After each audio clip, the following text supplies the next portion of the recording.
Have you ever been punished in your own home like you were a child who forgot the rules? I was 67 years old, the night my husband locked me outside in the rain because dinner was late. Not burned, not ruined. Late. 7 minutes. Maybe 8. And I remember that detail because when you're standing barefoot on a wet porch in the dark, your mind clings to tiny things. The red glow of the microwave clock. The smell of pot roast still trapped inside the house. The sound of the deadbolt sliding shut with one clean, deliberate click. Before we continue, please hit the like button, subscribe to the channel, and turn on the notification bell for updates. That sound told me everything. My name is Lorena Voss, and until that night, I had spent 32 years explaining my husband's behavior away. Harold Voss, 61, liked order. That's what I used to tell people. He liked routine, he hated disruptions, he was under pressure at work. He didn't mean the sharp tone, the cold silences, the way he could make one sentence feel like a door slammed in your face. You tell yourself these things long enough, and they start sounding like truth. But rain has a way of stripping lies down to the bone. I stood there in my thin house, slippers, then lost one in a puddle when I stepped off the mat to bang on the door, not screaming, not yet, just knocking hard enough for him to know I wasn't going away. Through the curtain beside the entryway, I saw his shadow pause. He was right there. He heard me. He simply chose not to open it. And the strangest part, he wasn't angry in the wild, careless way people imagine. Harold was calm, controlled. Earlier that evening, before he locked me out, he had checked his phone 3 times while I set the table. Each time his jaw tightened. Each time he looked more nervous than furious. At one point he muttered something under his breath, thinking I couldn't hear him. Tomorrow has to be perfect. That was the part I couldn't stop replaying, because if this was really about dinner, why did he look scared? Why did he keep pacing between the kitchen and the living room like he was waiting for something much bigger than me?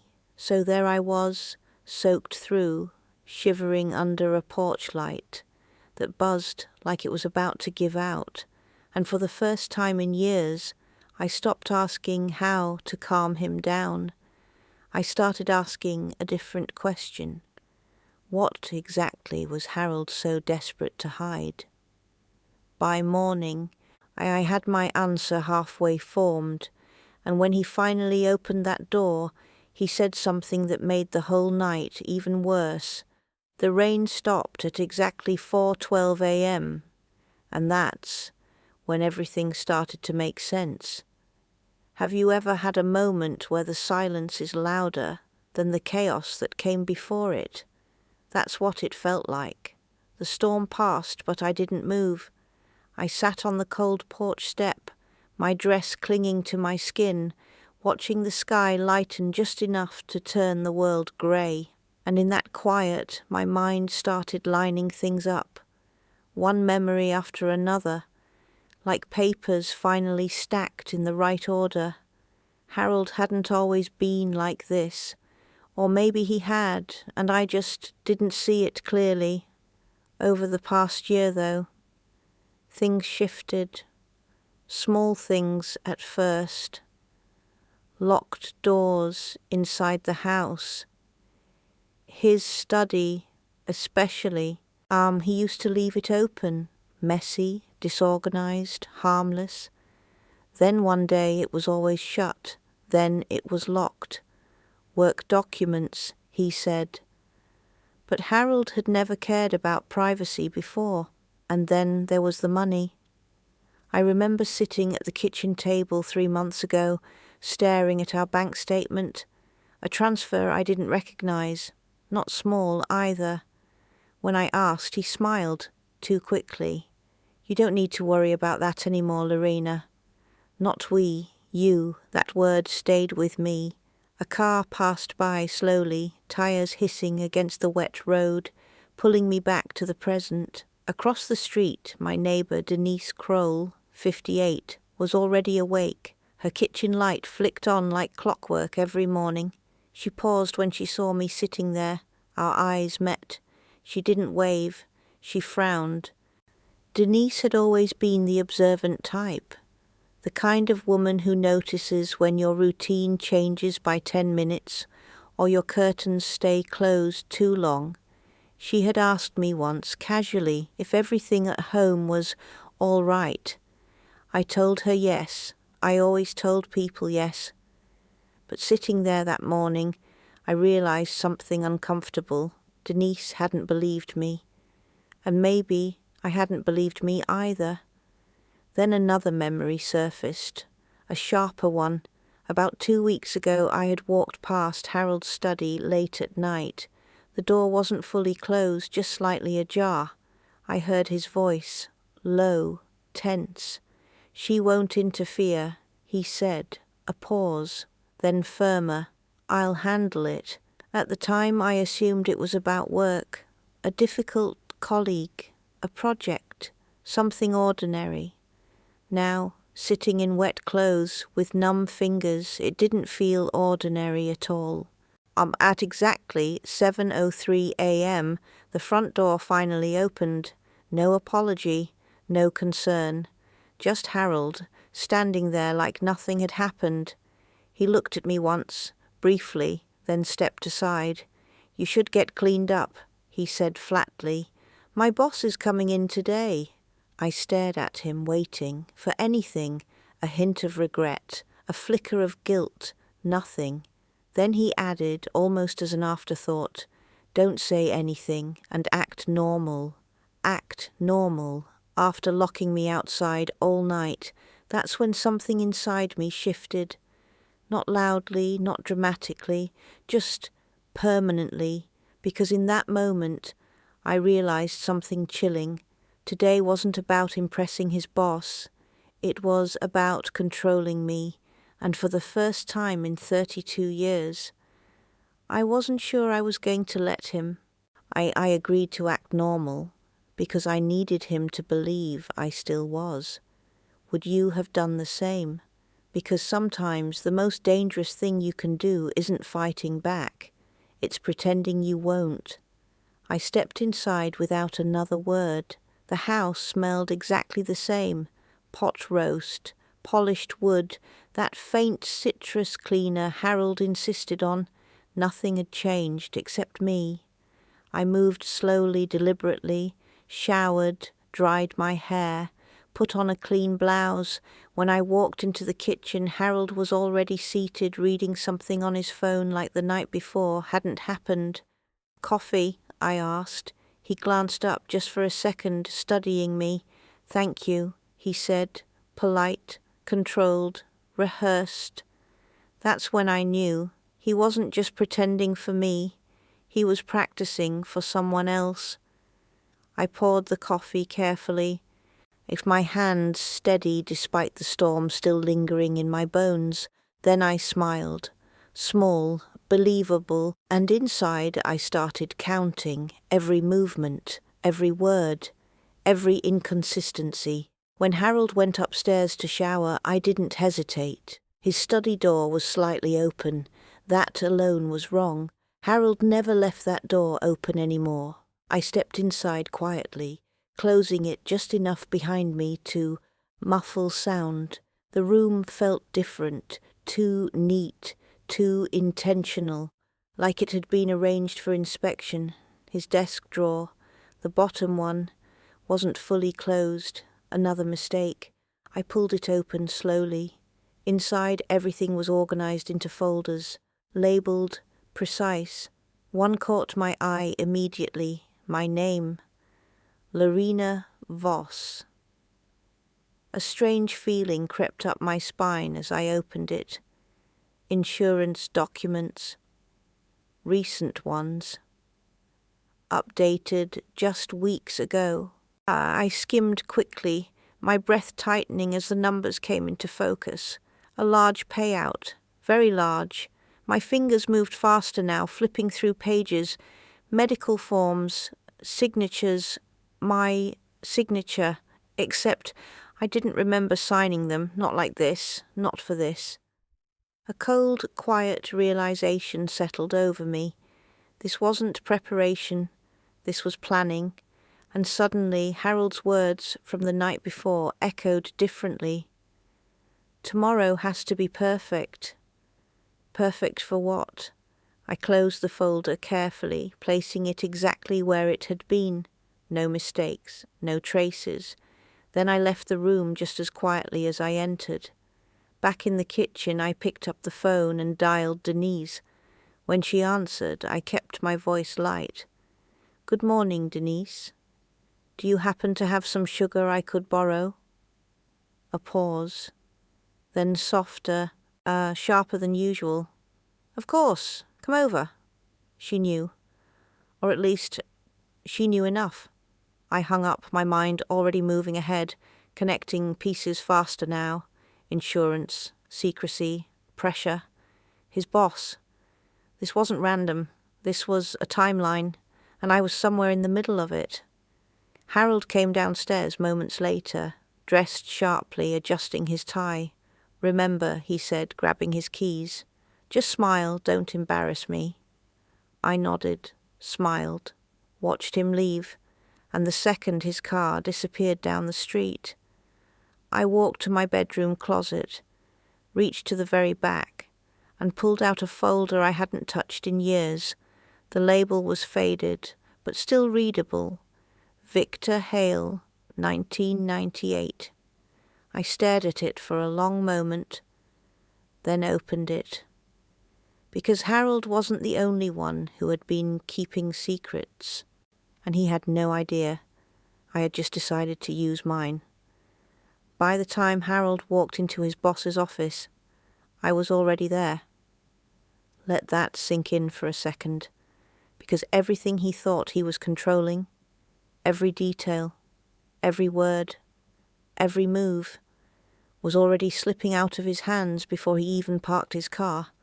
I arrived early, earlier than I had in decades for anything that mattered. The building was exactly how I remembered it. Glass, steel, and silence, the kind of place where mistakes don't echo, they disappear. At the front desk, I gave my name calmly. "Lorena Voss. I'm here to see Victor Hale." The receptionist hesitated. That name still carried weight. Even now. "Do you have an appointment?" I held her gaze. "Tell him it's about 1998. That was enough. Minutes later, I was being escorted down a long hallway that smelled faintly of polished wood and something colder, something controlled. My grip tightened slightly around the folder in my hands, but my steps stayed steady. When the door opened, Victor Hale, 64, was standing by the window, older of course, greyer, but the posture was the same, sharp, calculating. He turned slowly, and for just a moment, just a flicker, his expression shifted, recognition. "Miss Voss," he said, voice measured. "That's unexpected." "Yes," I replied, taking a seat without waiting to be invited. "I imagine it is." Silence stretched between us, not awkward, not uncertain, just heavy. I placed the folder on the desk, but didn't open it. Not yet. "You worked in legal administration," he said, watching me carefully. "Briefly." "Long enough," I answered, and long enough to remember the quiet scandal that never made it to the news, the missing funds, the internal investigation that vanished, the names attached to it, his name, and another, Harold's. "You've done well for yourself," I added lightly. "I always wondered how that situation resolved." His eyes hardened just slightly. "That was a long time ago." "Yes," I said. But some things don't expire, they just wait. Another silence. This time it wasn't neutral, it was pressure. I'm not here to cause problems, I continued. In fact, I'm here to prevent them. That got his attention, because men like Victor Hale don't fear accusations, they fear exposure. I tapped the folder once. Copies exist, I said simply, not just with me. That was the moment the balance shifted, subtly, completely. Before he could respond, there was a knock at the door. Victor's eyes flicked toward it. "Come in." The door opened, and there stood Harold, confident, composed, ready to perform. Until he saw me, he froze, actually froze. His face drained so quickly it looked unnatural, like the colour had been pulled out of him all at once. "Lorena," he said, barely above a whisper. I turned in my chair slowly, meeting his eyes. Calm, steady, unrecognizable to him. "You told me to act normal," I said. A small pause. Then, "So I did." And in that moment, he understood. Not everything, but enough.